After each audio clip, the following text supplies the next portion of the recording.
Hello and Sawadee Krap. I'm Ian Yarwood and I'm bringing you this video from the safety of Perth in Western Australia. It would be foolish to produce a video like this within Thailand because assorted criminal defamation laws severely restrict freedom of speech, particularly speech that exposes the wrongdoing of any person or organisation with political or financial influence. Welcome back to my small series of videos that look at some of the murders and other crimes that occur on the Thai island of Koh Tao, also known as Death Island.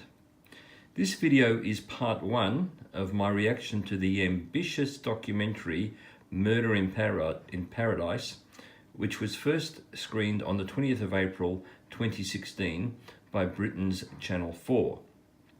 I say ambitious because the documentary is only 47 minutes short, yet it starts with the declaration, "This is the inside story of Murder in Paradise." I shall provide two links to the documentary below, plus some reactions from newspapers such as the Telegraph, as well as other material.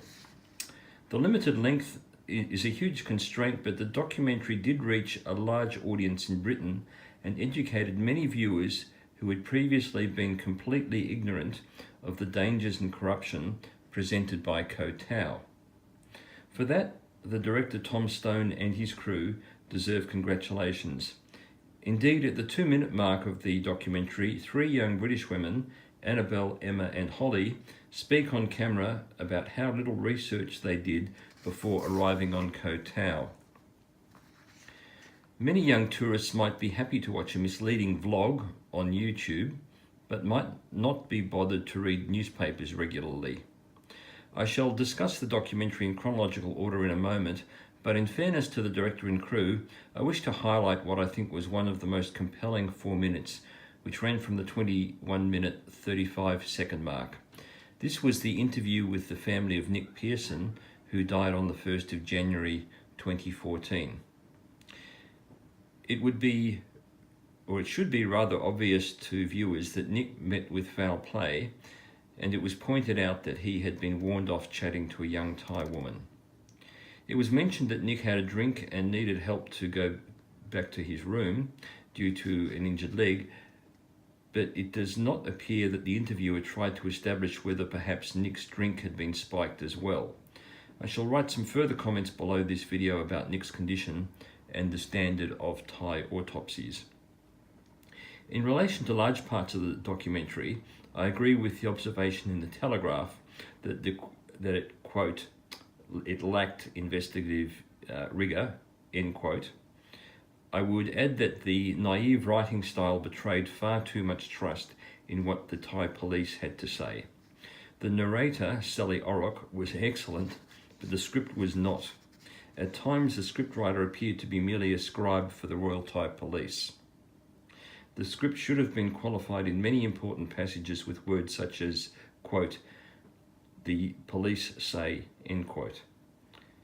Because in those many important passages, there is no independent evidence to support the statements.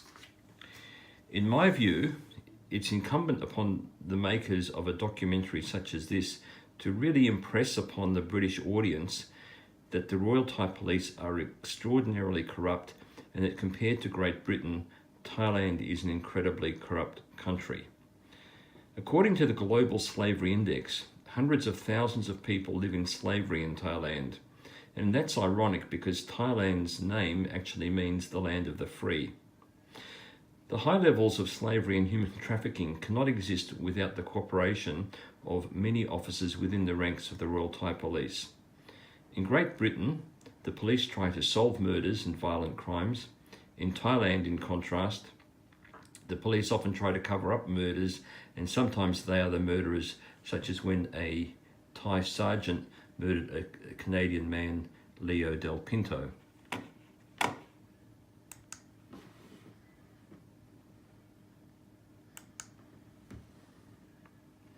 Here comes the first 5 minutes of the documentary.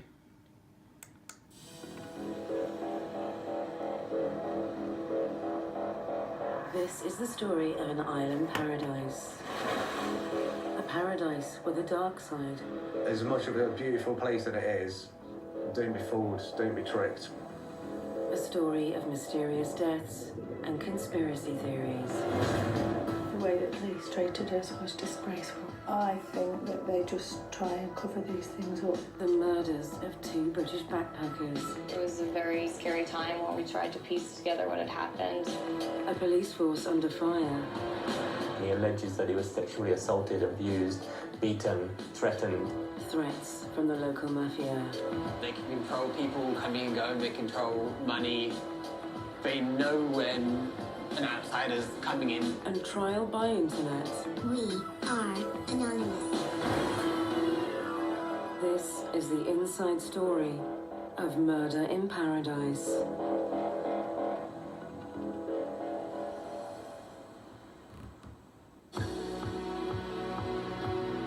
Koh Tao is a haven for young backpackers.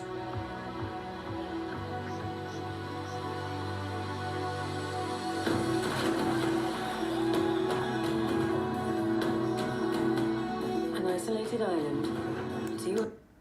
I'll just pause it here for a moment. I just want you to take note of the fire dances you've seen and those that you're about to see. The reason I point that out to you is that on Hannah's body and on her face there were a lot of black stains and red stains. The red stains probably almost certainly caused by blood, but there was no explanation as to what caused the black stains, and the black stains may well have been caused by the soot and residue from the props that the fire dancers use. It's something that really hasn't been investigated or highlighted by anyone to my knowledge. 250 miles from the Thai capital Bangkok, only accessible by boat. More than 500,000 travellers come here every year, drawn to the beaches, nightlife and hedonism.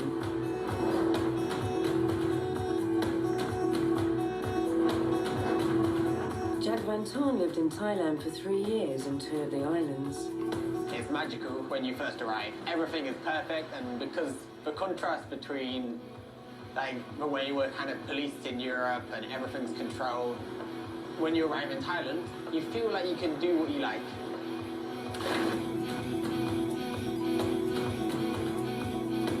After 3 months travelling across Southeast Asia, Annabelle, Emma and Holly have just arrived. We didn't do much research into Koh Tao, did we? No, we heard of other travellers, it's one of their favourite places. Yeah, most people have said it was their favourite island in Thailand. So we've obviously, allocated a lot more time to this island. Yeah, and we're going to book extra nights here than we first thought because we love it so much. Koh Tao might be fun, but the friends are mindful of a recent murder. I didn't realise that it was actually on this island. I knew it was in Thailand, but I wasn't aware it was Koh Tao. No, I didn't realise. I didn't realise we were actually going to the island that happened. Yeah. And it was, until we got and then we were on the beach. Us, didn't we? Yeah, and we realised we're on the beach where it happened, which was a bit strange. Yeah.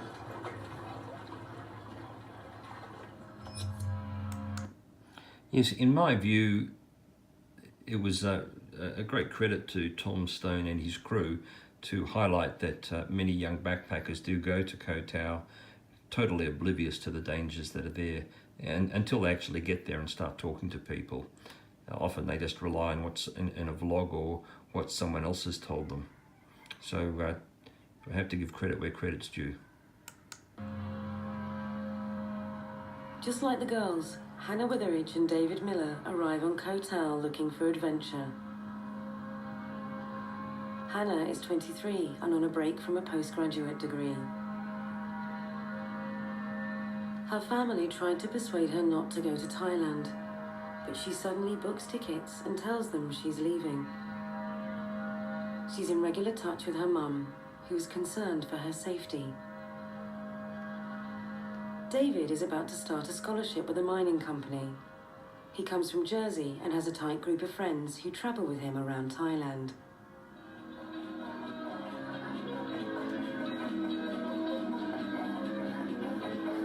They go to a full moon party where David is centre stage.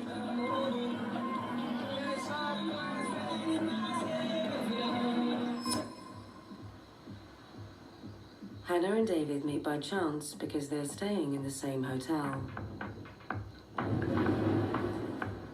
At around 7 p.m. on September 14th, 2014, they drink with friends in a bar on Syrie Beach.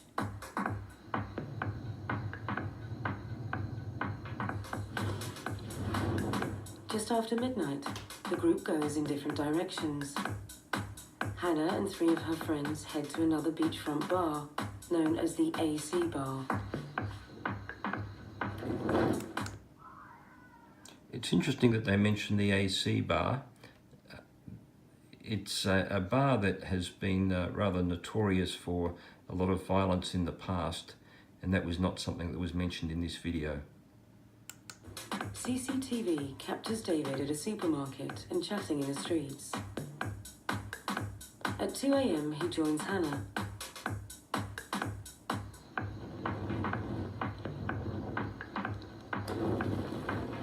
At some point after 2:15, Hannah...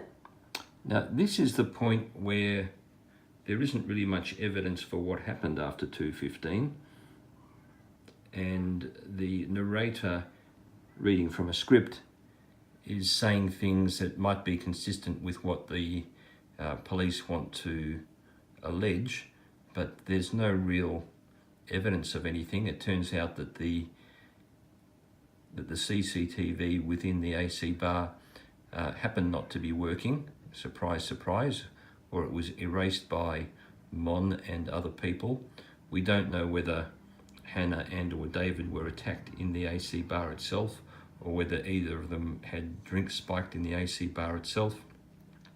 We don't know how they left the AC Bar.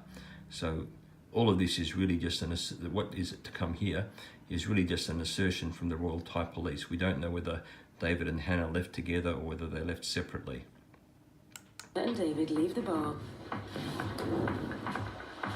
and walk along the beach.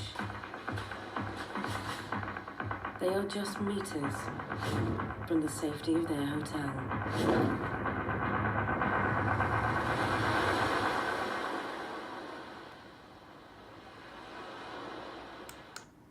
And that will end part one of my string of videos as a reaction to Murder in Paradise. If you've enjoyed this so far, please press like and share it with your friends on social media. And please check out the comments and links below this. And I look forward to you viewing parts 2 onwards. Thank you very much for watching until the end. Bye for now.